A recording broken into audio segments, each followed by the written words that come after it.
जी हाँ, नमस्कार। ईपीएस के पेंशन धारकों, इस वक्त की आप सभी के लिए बड़ी खबरें आई हैं। जी हाँ दोस्तों, वित्त मंत्रालय से पेंशन भोगियों के लिए बड़ा तोहफा आ चुका है।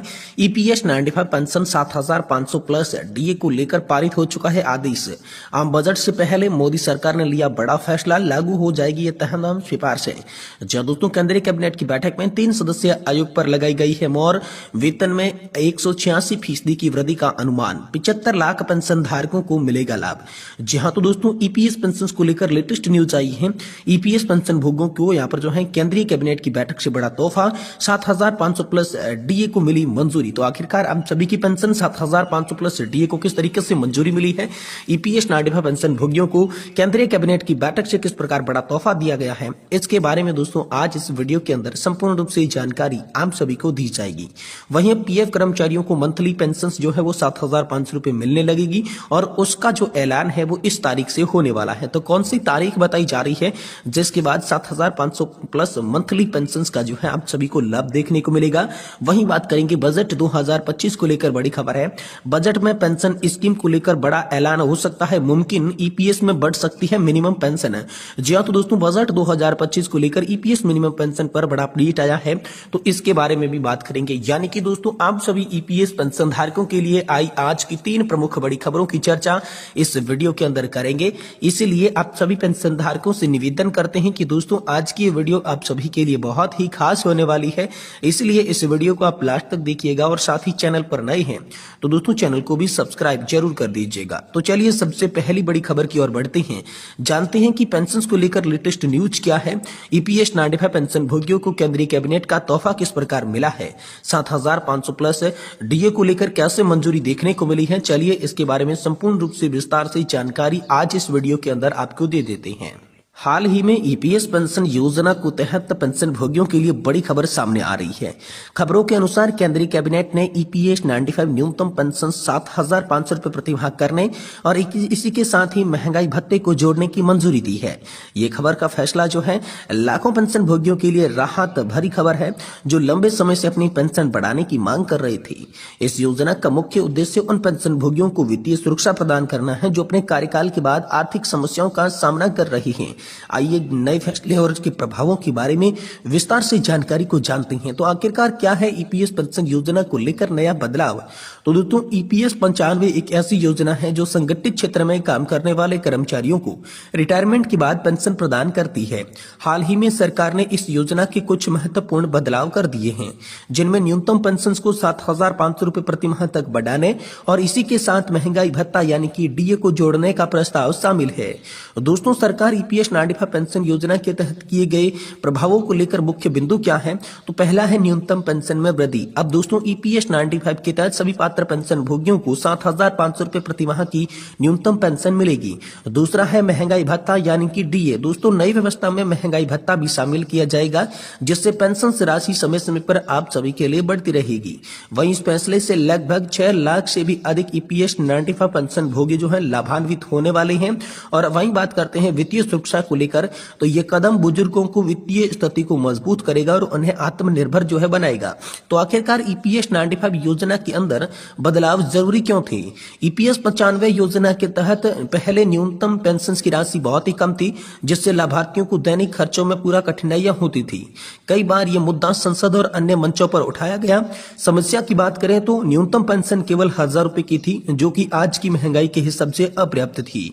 महंगाई भत्ते का अभाव था, जिससे समय के साथ पेंशन राशि स्थिर रहती थी और बुजुर्गों की आर्थिक स्थिति जो थी वो कमजोर हो रही थी। इसको समाधान को लेकर बात करें तो सरकार ने इस समस्या को ध्यान में देखते हुए न्यूनतम पेंशन बढ़ाने और डीए जोड़ने का निर्णय लिया।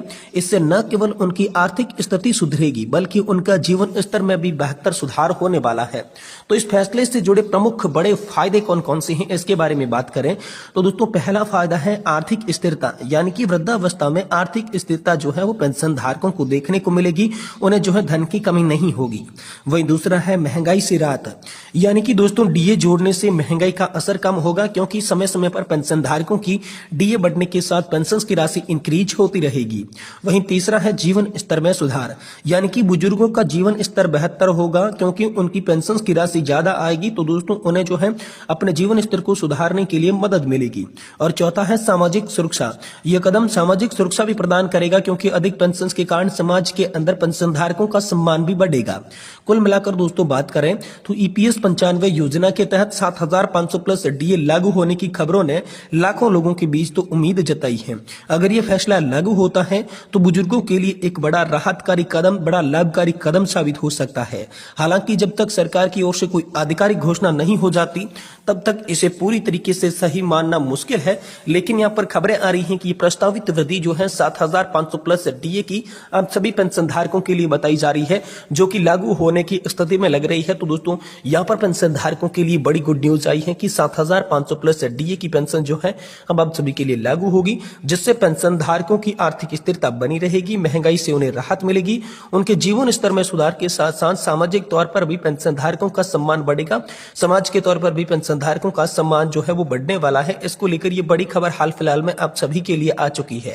वहीं दोस्तों अब मिलेगी ज्यादा पेंशन। जी हाँ दोस्तों, यहाँ पर प्रोविडेंट फंड के कर्मचारियों को मंथली पेंशन 7500 रुपए सरकार इस तारीख से कर सकती है ऐलान। तो आखिरकार तारीख क्या है जिससे दोस्तों आप सभी की पेंशन बढ़ोतरी का ऐलान हो सकता है, पीएफ खाता धारकों को खुशखबरी मिल सकती है? तो चलिए इसके बारे में भी जान लेते हैं। दोस्तों मोदी 3.0 शासनकाल का दूसरा पूर्ण बजट प्राइवेट सेक्टर में बड़ा धमाका कर सकता है।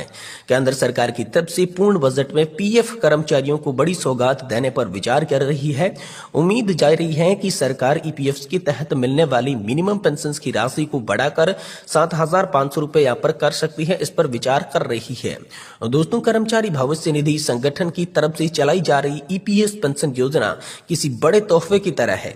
वित्त मंत्री निर्मला सीतारमण 1 फरवरी को बड़ा ऐलान कर सकती है। सरकार ने आधिकारिक रूप से तो ये बड़ा ऐलान नहीं किया है, लेकिन 1 फरवरी 2025 को पेश होने वाले बजट में सबकी दोस्तों नजरें जो है पेंशन बढ़ोतरी पर टिकी हुई है। तो दोस्तों न्यूनतम मासिक पेंशन बढ़कर होगी 7500 रुपए। इसको लेकर क्या बड़ी खबर आई है? तो दोस्तों कर्मचारी भविष्य निधि संगठन की एम्प्लॉय पेंशन स्कीम 1995 किसी वरदान की तरह है, जो पीएफ खाता धारकों को रिटायरमेंट के बाद पेंशन की जो गारंटी देती है। पीएफ कर्मचारियों के संगठन ने कई बार न्यूनतम पेंशन 7500 रुपए महीना करने का अनुरोध किया।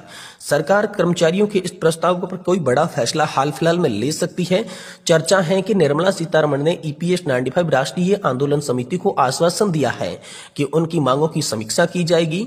रिपोर्ट की माने तो ट्रेड यूनियनों ने सत्र के दौरान वित्त मंत्री से मुलाकात की थी। इसका कर्मचारियों को बम्पर फायदा देखने को मिलेगा, जो किसी लॉटरी की तरह होगा। हालांकि अभी तक आधिकारिक रूप से कुछ भी नहीं कहा गया है, लेकिन इतने कर्मचारियों को मिलती है ईपीएस पेंशन। ये बात करें तो कर्मचारी भविष्य निधि संगठन की तरफ से शुरू की गई कर्मचारी पेंशन योजना के तहत 36,60,000 कर्मचारियों को पेंशन का फायदा जो है बेहद कम मिल रहा है। साल 2014 से न्यूनतम मासिक पेंशन 1000 रुपए तक की घोषणा की गई थी। इन सभी पेंशन भोगियों की राशि का जो है फायदा मिल रहा है। ईपीएस सदस्य अपने मूल वेतन का 12% कर्मचारी भविष्य निधि संगठन में योगदान करते हैं, उतना ही नियोक्ता देता है, और सरकार 1.16% का योगदान करती है, जिससे पीएफ फंड का कॉर्पस बनता है, जो कि रिटायरमेंट के बाद पेंशन भोगियों को पेंशन के रूप में मिलता है। लेकिन यहाँ पर आप सभी के लिए जो है पेंशन बढ़ोतरी को लेकर तमाम राष्ट्रीय संघर्ष समिति और तमाम जो ट्रेड यूनियन है उन्होंने मांग रखी है, और इसी मांग को देखते हुए वित्त मंत्री निर्मला सीतारमण जो है बजट 2025-26 के अंदर पेंशन भोगियों को बड़ा तोहफा दे सकती है। ऐसी बड़ी खबरें निकलकर सामने आ रही है।